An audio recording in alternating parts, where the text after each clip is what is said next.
দর্শক, বাংলাদেশ বনাম ইন্ডিয়া 25শে মার্চে এশিয়ান কাপ বাছাই পর্বের ম্যাচে কোন দল জিতবে তা ভবিষ্যৎবাণী করল জ্যোতিষী বিরাট। দর্শক, খবরের বিস্তারিত জানুন পুরো প্রতিবেদনে।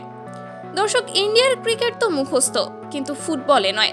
দ্য ওয়ার্ল্ড ব্যুরো সম্প্রতি অনূর্ধ্ব-19 এশিয়া কাপ ফাইনালে ভারত এবং বাংলাদেশ একে অপরের বিরুদ্ধে খেলতে নেমেছিল। খেতাবি লড়াইয়ে হেরে গিয়েছে ভারতীয় ক্রিকেট দল।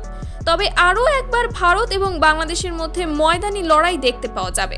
ভারত বনাম বাংলাদেশ 25 মার্চ বাংলাদেশের বিরুদ্ধে হোম ম্যাচ খেলতে নামবে ভারত। আর এই ম্যাচে কোন দল জিতবে তা ম্যাচের আগেই ফলাফল ফাঁস করল জ্যোতিষী বিড়াল। জ্যোতিষী বিড়ালের সামনে দুই দল বাংলাদেশ এবং ইন্ডিয়ার পতাকা রাখলে এই জ্যোতিষী বিড়াল বাংলাদেশের পতাকাকে সমর্থন দেন, যার মানে এক প্রকার নিশ্চিতভাবে বলা যায় ভারতের বিপক্ষে বাংলাদেশ 1-3 গোল ব্যবধানে জিতবে। তার কারণ বাংলাদেশ ফুটবল দলের গোলকিপার থেকে শুরু করে মিডফিল্ডার, হামজার মতো ডিফেন্ডার সবই কঠিন শক্তিশালী, আর এই কঠিন শক্তিশালী একাদশের বিপক্ষে কোনোভাবেই ভারত জিততে পারবে না। তো দর্শক, আপনাদের কি মতামত এই জ্যোতিষী বিড়ালের ভবিষ্যৎবাণীতে তা জানিয়ে দিন আমাদের ভিডিওর কমেন্ট বক্সে। ধন্যবাদ।